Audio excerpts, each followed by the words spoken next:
Mon nom est Marie-Ève Isabelle. Je suis candidate au doctorat à l'Université McGill. Je suis en littérature et en environnement. Donc, je travaille sur l'imaginaire environnemental dans la littérature québécoise.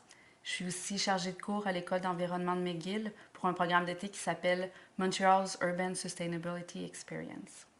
Alors, je postule pour la bourse de la Fondation David Suzuki parce que je crois que la combinaison qui est proposée, donc la recherche et travailler avec la Fondation pour les politiques publiques, euh, constitue l'idéal. C'est ce que j'aimerais faire, donc un pont entre le savoir académique et le politique pour faire en sorte que le savoir ait le plus grand impact possible.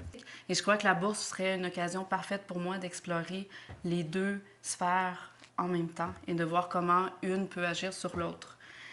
Pour moi, travailler avec le fonds David Suzuki, ça veut dire travailler premièrement avec un leader international.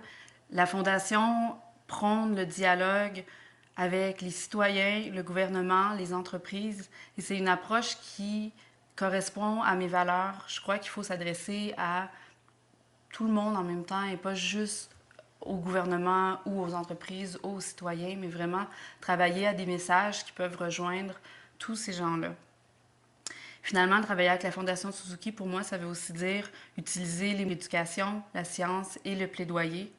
Et ces trois façons-là d'essayer de rejoindre les gens sont parfaitement alignées sur mon parcours interdisciplinaire.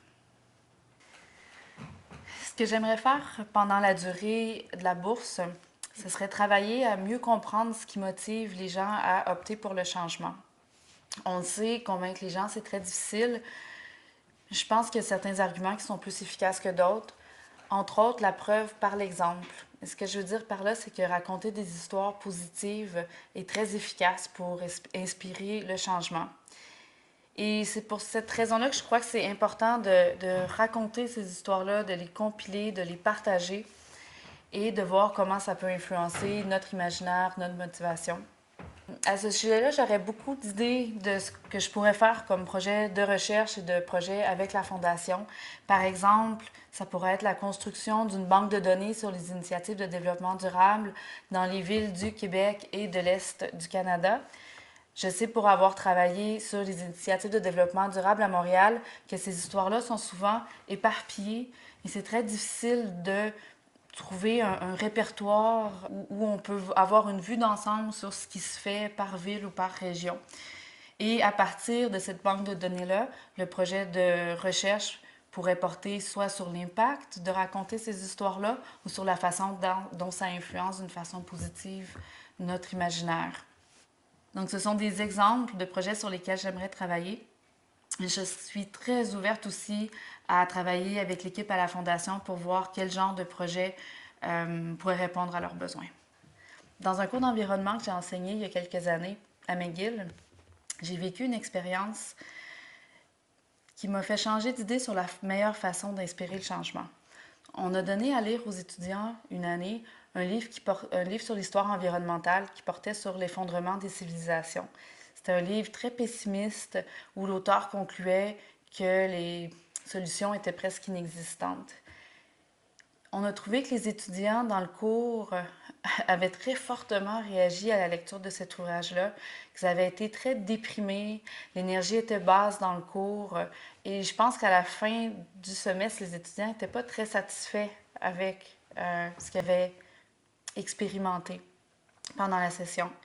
L'année suivante, on a décidé de changer complètement d'approche et on a donné à lire le livre de David Suzuki et Holly Dressel, More Good News, qui donne des exemples d'initiatives qui ont été très positives et qui ont amené du changement et qui ont inspiré d'autres initiatives. Et la réponse des étudiants, ça a été le jour et la nuit. Donc, les étudiants étaient très enthousiastes. Le cours a généré plusieurs idées. Les projets de fin de session étaient très optimistes. Et j'ai compris à partir de là que ces histoires-là qui nous donnaient de l'espoir étaient beaucoup plus efficaces que les autres discours qui peuvent parfois insister plus sur la peur ou sur le sentiment de responsabilité.